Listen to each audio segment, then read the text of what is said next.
Husband. Yes, wife. Let's read the Bible. Welcome to Sacrilegious Discourse? Oh yeah, that's what we're doing. Hey, starting with Genesis and eventually ending with Revelation, we're working through every book and offering our atheist 2 cents. We aren't academics or scholars. Nope. In fact, neither of us was raised in Christian homes, so when it comes to religion, we really don't know anything at all. The only thing we do know is that God is a dick. If you're interested in how we reached this shocking conclusion, start from episode 1. Otherwise, jump in anywhere. It's all good. And don't forget to like and subscribe.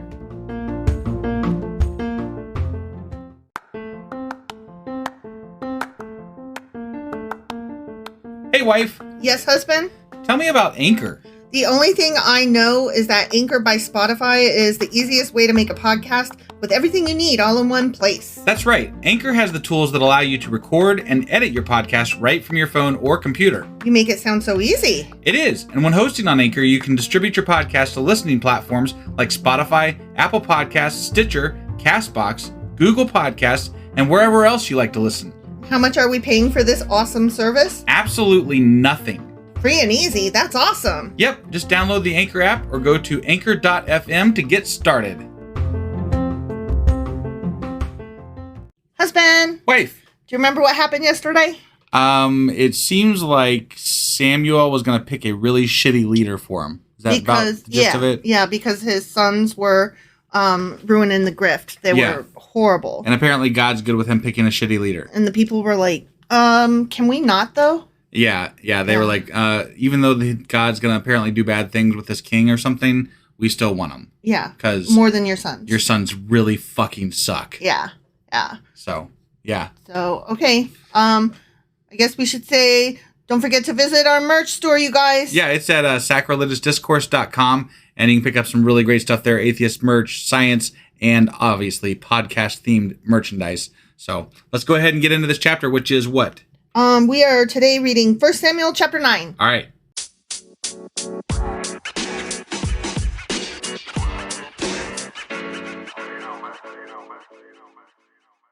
Okay, 1 Samuel chapter 9, Saul Chosen King. All right. Spoilers. They're gonna choose Saul. They're gonna choose, yeah.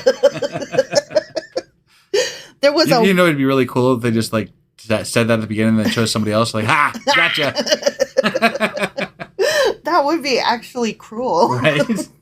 Just wanted to see if you were paying attention. It was Paul, not Saul. There was a wealthy, influential man named Kish from the tribe of Benjamin. Okay. That Prince song, you just want me for my Kish. Right?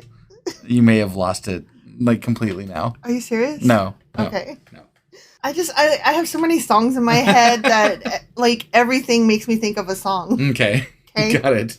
I don't even really like Prince, but that song was in the movie. Somebody Pretty should take Woman. figure it out how many of these songs are from which decades, because I bet most of them are from the 80s. 80s and 90s, yeah. Yeah. Early 90s. Definitely. Right? Fuck off. Fuck off. I'm just saying. Kish was the son of Abiel, son of Zeror, son of Becheroth, son of Aphiah, of the tribe of Benjamin. What do you think you have to do to get this job? Do you just like put in an application, say, hey, dude, I want to be king? Because, Samuel's got to pick him, right? I mean, he clearly knew him already. Right. He didn't just, go over a bunch of resumes. Yeah, right. He was like, if I can't have my son, I'm going to have my son's best friend. I guess. Probably. I mean, based on what he's going to do, it doesn't sound like he's much better than his sons. Probably. So. Okay, so Kish's son Saul was the most handsome man in Israel. That is a positive attribute. And who determined that exactly? Like, I did. Everybody looks different to other people, He was symmetrically pleasing. Okay, got it.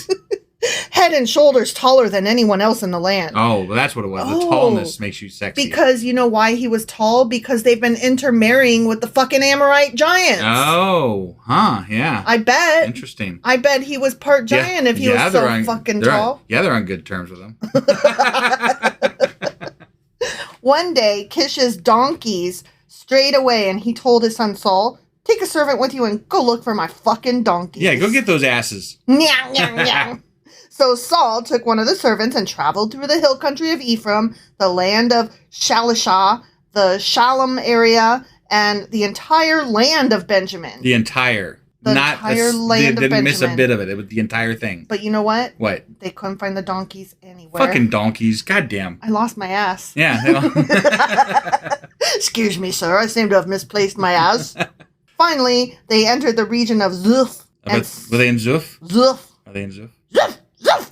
And Saul said to his servant, let's go home. By now my father will be more worried about us than the donkeys. Right, yeah. I bet not. I mean, donkeys are worth a pretty penny, right? Yeah, my son ain't worth nothing. Right, yeah. But the servant said, I just thought of something. Light bulb. Yeah.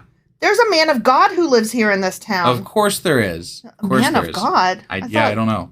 I thought they were all men of God. He means like a priesty guy. Yeah, I think that's, okay. yeah.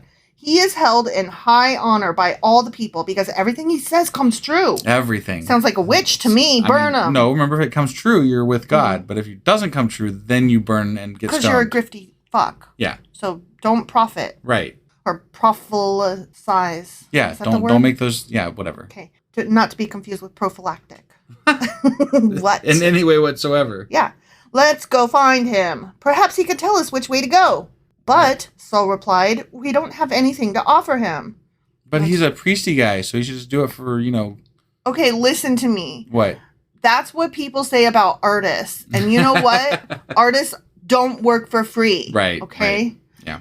Even our food is gone and we don't have a thing to give them. Well, the servant said, I have one small silver piece. We can at least offer it to the man of God and see what happens.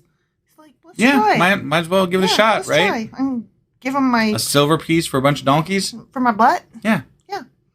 Okay, parentheses voice. Okay. In those days, if people wanted a message from God, they would say, let's go ask the seer, for prophets used to be called seers. Ah. Okay? All right, Saul agreed. Let's go try it. So they started into the town where the man of God lived. As they were climbing the hill to the town, they met some young women. Coming out to draw water. Is that what it's always when they're always going out days? to draw water? That's where they always meet them at, It reminds that's like the place where they all hang out. The cool kids are there. Yeah. It reminds me of in Jungle Book, at the very end, the boy Mowgli. Yeah. Mowgli saw his first human was a girl coming to draw water. And the song was, she must go to fetch the water. Do you remember? No, I don't remember. It was pretty. And I'm sure you're right. She had it balanced on her head. Okay. Yeah. Yeah. So Saul and his servant asked, is the seer here today? Yes, they replied. Stay right on this road. He is at the town gates. He has just arrived to take part in a public sacrifice How up lucky. at the place of worship. Awesome. Hurry and catch him before he gets up there to eat. Yeah. The guests won't begin eating until he arrives to bless the food. They got to GPS their way up there. Yeah. So they entered the town, and as they passed through the gates, Samuel was coming out. Wait, what happened? I lost my place. Sorry. Samuel was coming out toward them to go up to the place of worship. Okay. Oh, here comes Samuel. Now the Lord had told Samuel the previous day, about this time tomorrow, I'm going to send you a man from the land of Benjamin. Oh. Anoint him to be the leader of my people Israel. He will rescue them from the Philistines, for I have looked down on my people in mercy and have heard their cry. Wait. It was just yesterday they were telling us that he was going to fuck them over. Yeah, and now today... And now he's going to rescue them? Yeah. God's a fickle beast. But is it... Which one's... Okay, whatever. It's both. It's both. Whatever mood he's in the moment. Not even that day. In the moment. How do you read this book and not just lose your goddamn mind over the bullshit that gets said from one chapter to the next? It's so crazy. You never know if you're supposed to stand firm or soften your heart. Right. You never know. You're always doing wrong. Whatever you choose is wrong. You're bad and wrong always. Yeah, I think that's the point. Yeah. Yeah. When Samuel saw Saul, the Lord said, that's the man I told you about. Yeah. He gonna rule the people. Definitely that guy right there. That guy. He's missing his ass, but he's going to be king. God leaned down and he goes, that one. Yeah. That's the one. Just then, Saul approached Samuel at the gateway and asked, can you please tell me where the seer's house is?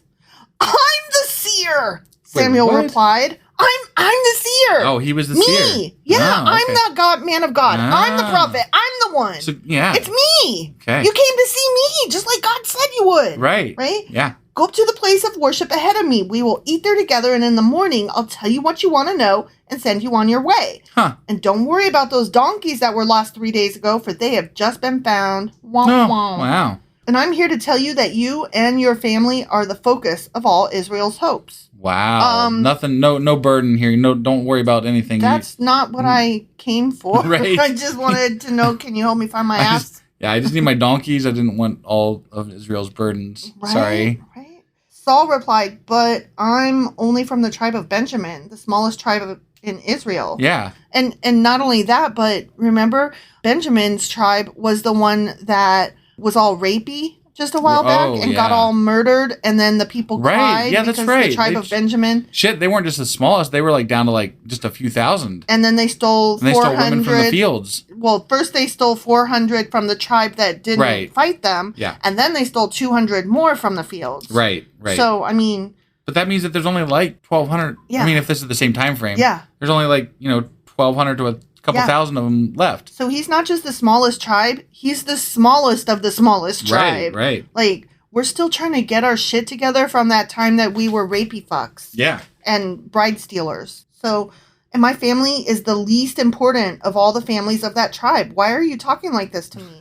He's like, I'm kind of Moses-ish. Like, I'm a nothing burger. Right. Why are you picking me? Yeah.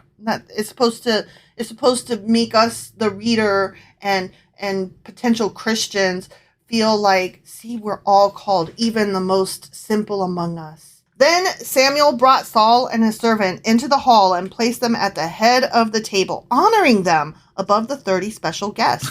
Could you imagine? You just walk into town to find your ass, and they're like, oh, you're the honored guest, and now you're going to lead us. Well, okay, let's make it like today's times. Like, one time I went somewhere and I left my purse there. Right. And I had to go back and find my purse. And I'm like, has anybody seen a purse? It looks like this, blah, blah, blah.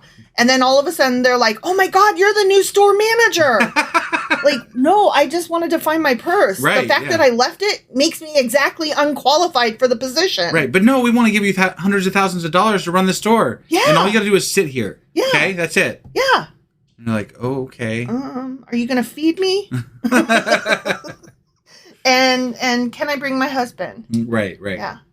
Samuel then instructed the cook to bring Saul the finest cut of meat, the piece that had been set aside for the guest of honor. Oh. Damn. So the cook brought in the meat and placed it before Saul.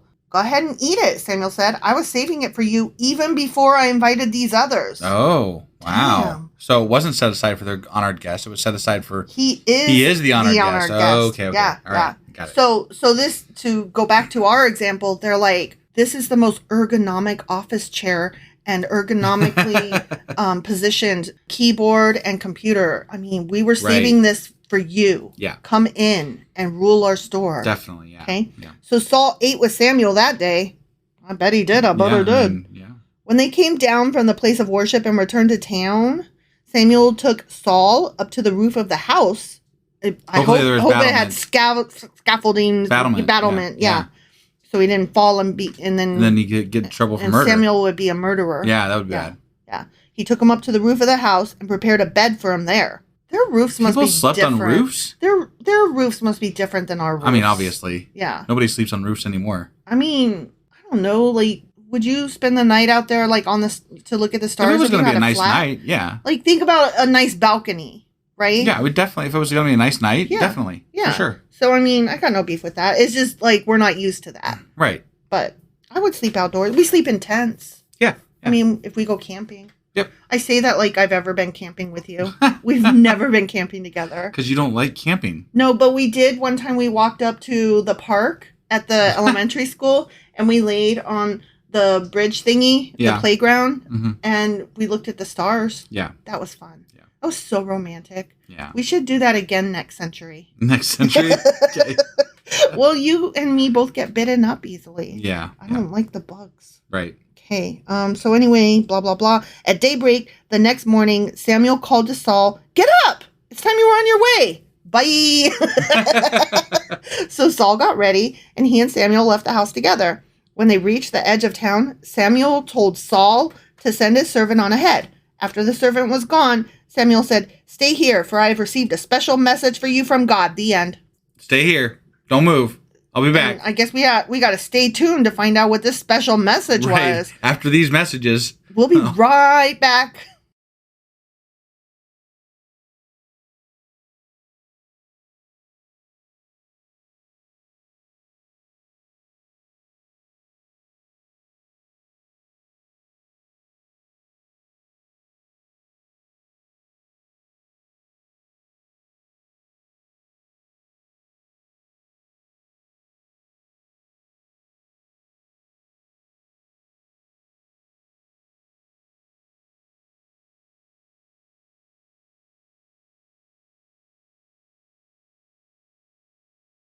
Okay, so I guess that ends that. And that was 1 Samuel chapter 9. Join us tomorrow for 1 Samuel chapter 10 and to find out what that very important message was. Yep, we'll see you guys tomorrow. Bye. So don't forget to visit us tomorrow to find out what happens at that cliffhanger for 1 Samuel chapter 10. All right, we'll see you guys tomorrow. Bye.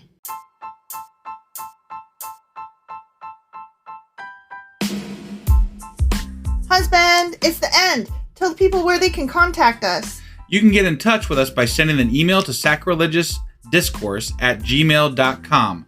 We're also really active on Twitter. Our handle is sacrilegious_D. For D's nuts. Oh, again? Okay, anyway, we're also on Facebook, Instagram, and Pinterest. But if you really want to get our attention, Twitter's where we're at. Also, we'd really appreciate it if you would like and subscribe on whatever platform you're using. And Apple Podcast reviews help us out tremendously. Don't forget to support us on Patreon. Yeah, every couple of weeks, we'll cover something in the news, a current event, or something we feel strongly needs to be discussed. And only Patreon subscribers get to hear our discussion. That's right. It's all for our Patreon members as a thank you for their support. Join now for as little as $2 a month to get all of our extra content. Go to patreon.com/sacrilegiousdiscourse. Like and subscribe, leave an Apple review, join us on Twitter, support us on Patreon. That's a lot of instructions. Don't forget to say thanks. Thanks. Okay, bye.